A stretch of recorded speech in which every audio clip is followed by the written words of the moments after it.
Entender melhor o mundo caótico onde Alice está inserida após o seu fatídico encontro com o Coelho Branco, que a leva em uma jornada dentro de um submundo autofágico, envolve analisar os pontos em que essa história tange com a nossa própria realidade. A filosofia oculta de Alice no País das Maravilhas está além do que os olhos podem ver.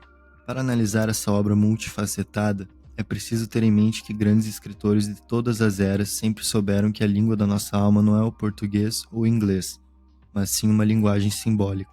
A protagonista dessa história também demonstra saber isso quando questiona no início de sua aventura: para que serve um livro sem gravuras? Já o influente psicólogo Carl Jung procurou expressar essa ideia com a sua teoria do inconsciente coletivo, que consiste em uma estrutura mental arquetípica compartilhada pela humanidade, através da qual temas repetidos da psique e natureza humana se manifestam ao longo dos milênios em diferentes civilizações, mesmo essas nunca tendo tido nenhum tipo de intercâmbio cultural entre si. Joseph Campbell também aprofundou essa perspectiva em sua obra O Herói de Mil Faces, enfatizando a ideia de que mitos são reverberados inconscientemente em diferentes povos e períodos históricos, mediante uma linha invisível que aparenta conectar uma mesma temática arquetípica por meio de mentes independentes. O simbolismo é a linguagem utilizada dentro dos mitos há milênios, e a forma mais antiga de transmitir o conhecimento dentro das culturas é a tradição oral. Essa transmissão ocorria para que as gerações futuras pudessem extrair as lições simbólicas que seriam carregadas em suas memórias, influenciando-as em seus pensamentos e comportamentos de maneira enfática, devido à profunda impressão que elas causariam no ouvinte. Porém, você não precisa desses grandes pensadores e artistas para poder comprovar por si próprio que tudo na vida é simbólico, pois as maiores verdades sempre serão encontradas dentro de você. Por exemplo, todo dia quando você vai dormir à noite, perceba que os sonhos são mudos. Eles são uma experiência puramente visual. A audição é quase que telepática, não falada. No seu cerne, o som e a luz são a mesma vibração interpretados por diferentes órgãos, e a matéria é a luz e o som condensados. O fascínio pela arte e pelo mito reside no fato de que ambos são como um raio de luz que atravessa o prisma de nossas mentes, e as suas respectivas interpretações sempre estarão em aberto para cada indivíduo ad infinitum. E é por isso que os melhores livros e filmes não têm um final definitivo, porque a história continua com você. Agora que estabelecemos a profunda natureza simbólica das nossas vidas e da arte, podemos analisar qual mensagem que Lewis Carroll procurou nos trazer. A historicidade do livro, publicado em 1865, no auge da Era Vitoriana, envolve inevitavelmente a vida pessoal do autor. Carroll era amigo de infância de Alice Pleasance Liddell, membro da aristocracia britânica e inspiração para sua personagem fictícia. Muitos outros personagens, aliás, também foram forjados a partir de paralelos com pessoas que a cercavam na vida real. O País das Maravilhas é estruturado de uma forma análoga às catedrais da época.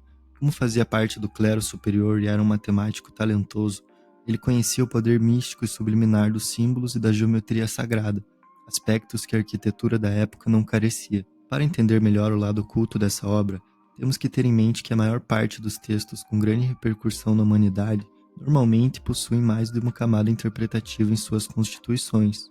E aqui não é diferente.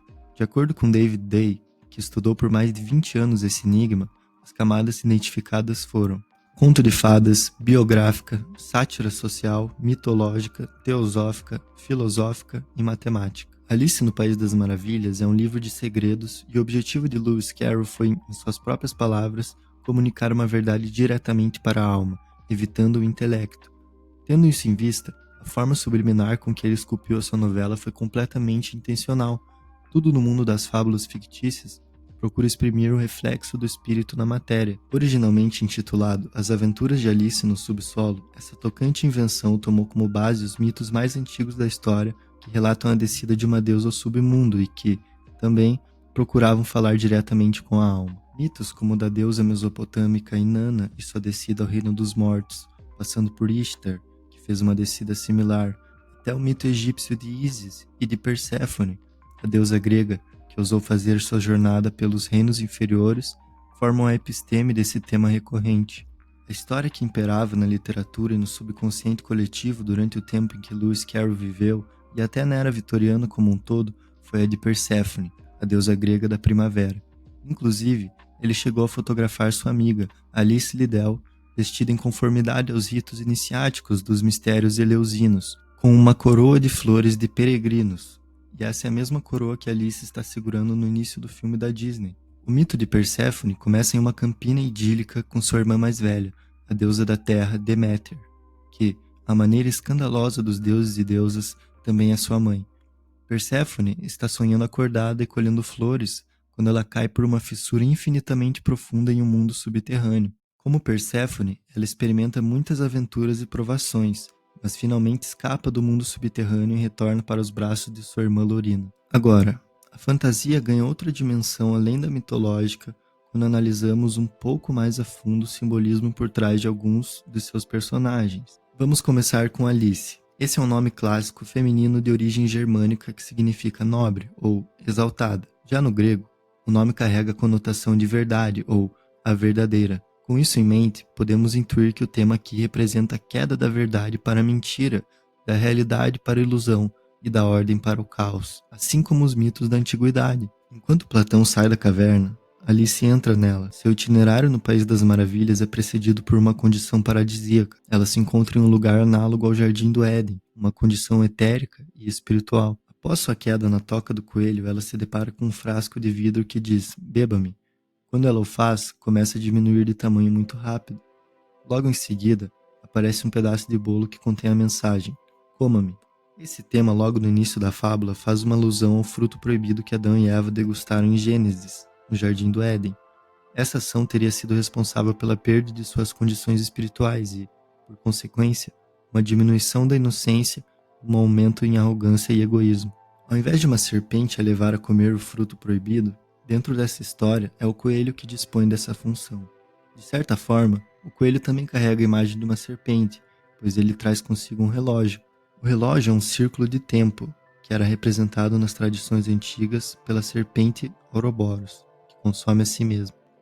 O coelho branco, sendo um catalisador para uma jornada espiritual, também tem suas raízes em outros mistérios do passado. Em certas histórias nacionais, existiam guias animais para as almas no submundo. O coelho já apareceu em mitos irlandeses com o nome Fuca e galeses com o nome Puck. 250 anos antes de Alice embarcar em sua aventura, os iniciados da sociedade secreta dos Rosa Cruzes também estavam perseguindo o coelho mercurial através de sua toca, para um mundo misterioso subterrâneo similar. No fundo, uma alusão ao impulso do iniciado de olhar atrás dos véus introjetados em sua mente pela cultura em que se encontra circunscrito. Além de deuses e sociedades secretas, o coelho possui uma fonte de inspiração matemática. Os números de Fibonacci eram gerados através do cálculo dos filhotes de coelhos de uma forma imaginária. Alice chega no País das Maravilhas em algo denominado ponto ideal no infinito pelos matemáticos que estudam esse fenômeno. Quando ela chega lá, descobre que todas as criaturas têm a sua contraparte na sociedade vitoriana. O gato de Cheshire, talvez o personagem mais enigmático da narrativa, é o gatinho de Alice do mundo real refletido no mundo inferior em que ela se encontra após a queda. O gato evidentemente está preocupado com a sua dona e tenta trazê-la de volta à superfície, porém nunca de uma forma direta, e sim compartilhando sabedoria e insights de uma forma críptica, assim como os verdadeiros mestres espirituais fazem na Terra. Ele também possui uma referência matemática que é um jogo de palavras. O conceito de catenária na matemática representa uma curva, que faz o formato do sorriso do gatinho famoso, e tem em suas iniciais o cat, que significa gato em inglês. E a própria existência do gato é uma alusão ao mundo das ideias de Platão, devido ao seu poder de se desmaterializar a qualquer momento. Outra figura curiosa que ajuda Alice ao longo do caminho é a lagarta. Esse personagem submete nossa protagonista à excruciante ironia e maêutica dos filósofos socráticos. Procurando dar luz às novas ideias em sua cabeça confusa, ela representa a metamorfose que todas as almas devem passar na Terra para voltar a um estado puro de espírito, a borboleta. Na época da Era Vitoriana, o público ainda não estava familiarizado com o que hoje é chamado de doença do chapeleiro maluco. Esta era uma doença ocupacional entre os fabricantes de chapéus, causada por um envenenamento crônico por mercúrio. Ela afetou aqueles cujo trabalho de feltragem envolvia a exposição prolongada a vapores de mercúrio. Os efeitos neurotóxicos incluíam tremor, timidez patológica e irritabilidade características do eretismo, um estado de hipersensibilidade de determinados órgãos. Na época, Carol achou essas excentricidades fascinantes, incluindo-as em sua história, para criar um personagem ainda mais controverso e interessante. E ele demonstra para Alice que as únicas pessoas normais naquele mundo são realmente os loucos. Agora, a antagonista dentro dessa ordem caótica é a Rainha Vermelha. Carregando consigo um ar de superioridade, ela faz alusões às hierarquias dentro da estrutura social e da burocracia que acompanha praticamente todos os sistemas de governança já instaurados na história da humanidade. Ela também representa a inércia da matéria, aliada ao medo e à confusão que tentam impedir o amor de relembrar de sua essência em meio à ordem perturbadora vigente. O poder dela reside na razão, em contraposição à intuição, a maior aliada de Alice. Realmente, esse conto de fadas moderno é muito mais profundo do que aparenta ser. Na sua essência metafísica, ele representa o espírito sublime e nobre em sua queda à matéria densa e rudimentar através de um buraco de minhoca, ou vórtice, que a transporta para o mundo dos fenômenos e para longe do mundo das ideias. É interessante notar que a determinante para sua queda é o tempo, a serpente, cuja função é desacelerar a vibração e transformar a luz em um objeto físico visível. Finalmente, depois de passar pelos testes e tribulações de uma vida carnal e caótica, Alice relembra sua origem espiritual e direciona seu leme para fazer o retorno para casa, onde todos estão a aguardando. Esse tema da queda e ascensão reverberado ao longo das eras demonstra como um espírito feito de puro fogo e ar é imerso na matéria, pura terra e água. A centelha divina que Alice, Inene, Ishtar e Perséfone carregam dentro de si ressoa tanto com nós no fundo do nosso ser, pois essa é a luz invisível que ilumina cada um enquanto estamos sujeitos a essa condição temporal finita. O nosso retorno para casa é qualquer coisa menos simples. Porém, o que a história de Alice nos mostra é que podemos contar com guias fiéis, reflexos de nossos queridos parentes espirituais, que servirão como luzes em meio à escuridão de um submundo autofágico.